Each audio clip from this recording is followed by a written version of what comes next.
Hello, আসসালামু আলাইকুম viewers, আপনারা সবাই কেমন আছেন? আশা করি সবাই অনেক অনেক ভালো আছেন। আমিও আলহামদুলিল্লাহ ভালো আছি। আপনাদেরকে আজকে দেখাতে যাচ্ছি মাটির খোলায় পেঁয়াজ টালা ভর্তার রেসিপি।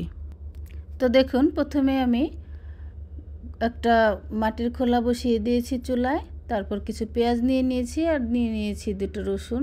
এভাবে করে আমি ভেজে নিয়েছি আর কিছু শুকনো মরিচ ভেজে নিয়েছি। এখন এগুলো ভাজার পর আমি খোসাগুলো ছাড়িয়ে নিচ্ছি। দেখুন কি সুন্দরভাবে ভিতরে সিদ্ধ হয়ে গিয়েছে পেঁয়াজগুলো। প্রথম দিনের মতো যদি গুরুত্ব ও ভালোবাসা থাকতো তাহলে বোধহয় কোনো সম্পর্কই বিচ্ছেদ হতো না। এখনকার ছেলেরা নাকি বলে, সোনা খাইছো, বাবু খাইছো। আসলে আমার হাজব্যান্ড আবার ওভাবে বলতো না। আমার হাজব্যান্ড আবার একটু ভিন্ন স্টাইলে বলতো। দাদি, পেটে হাত দিয়ে বলতো, দাদি তুমি খাইছো। আর এখন যদি 7 দিনও না খায় থাকি তাও জিজ্ঞাসা করে না আমি খেয়েছি কিনা। আর আগে তো ভালো সম্পর্ক ছিল, তারপরও জিজ্ঞাসা করতো পেটে হাত দিয়ে খাইছি কিনা। আর এখন তখন তো কোনো ঝগড়ার বেলাই ছিল না। আর এখন ঝগড়া করলেও 7 দিন না খায় থাকলে জিজ্ঞাসা করে না। কারণ ঝগড়া লাগলে তো বোঝা উচিত যে অবশ্যই রাগ করে হয়তো খায়নি, ওইভাবেই আসি না খেয়ে। এটাও সে অনুভব করে না এখন। তো যাই হোক, সেসব কথা আর কি বলবো, ভাগ্যে যেটা আছে সেটাই তো হবে। তো এদিকে দেখুন আমি শুকনো মরিচ টেলে নিয়েছি শুকনো খোলায়।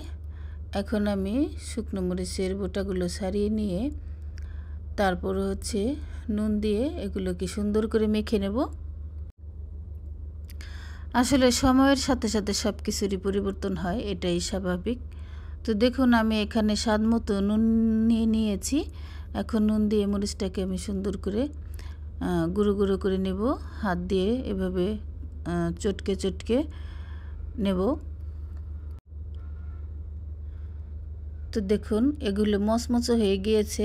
গরম থাকতে কিন্তু করতে যাবেন না, একটু ঠান্ডা হলে দেখবেন একেবারে সুন্দরভাবে মুচমুচে হয়ে গিয়েছে।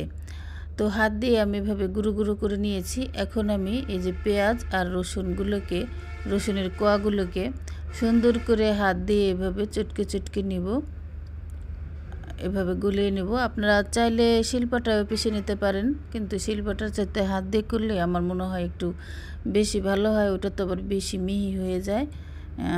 হাত দিয়ে করলে কিন্তু একটু আস্তে আস্তে থাকে, খেতে ভীষণ মজা লাগে। তো আমি এখন সব কিছু একসাথে সুন্দর করে মাখিয়ে নিচ্ছি। দেখুন এখনই দেখতে কি লোভনীয় লাগছে। তো সুন্দর করে মাখিয়ে নেওয়ার পর তারপর আমি এখানে দিয়ে দেব সরিষার তেল। এখানে আমি গপ গপ করে কিছু সরিষার তেল ঢেলে দিলাম। এখন আমি সরিষার তেল দিয়ে মাখিয়ে নেব। এ পর্যায়ে কিন্তু আপনারা চাইলে একটু ধনিয়া পাতা কুচি দিলে আরও বেশি বেস্ট হবে। আমার হাতের কাছে ছিল না বিধায় আমি দিতে পারিনি। তো আমার ভর্তাটা কিন্তু রেডি হয়ে গিয়েছে একেবারেই। দেখেন কত সুন্দর হয়েছে। এখন আমি গরম গরম ভাতের সাথে খেয়ে নেব। আমার আর তর সইছে না, ভর্তাটা দেখে জিভে পানি চলে এসেছে। আসলে এরকম একটা ভর্তা হলে আর কিছুই লাগে না। আপনারা দেখবেন গলায় কিন্তু একটা হাঁড়ি বেঁধে নেবেন আগে থাকতেই। 2 প্লেট 3 প্লেট ভাত অনায়াসে কিন্তু খেয়ে নিতে পারবেন। যখন দেখবেন মুখে রুচি নেই তখন এইভাবে খাবেন। কি সুন্দর ঝাল ঝাল হয়েছে, অসম্ভব মজার হয়েছে, বিশ্বাস করেন। প্রত্যেকটা লোকমায় মনে হচ্ছে যে গালের মধ্যে পারমাণবিক বোমা, কান্না হবে, কোনো সাউন্ড হবে না। আল্লাহ হাফিজ।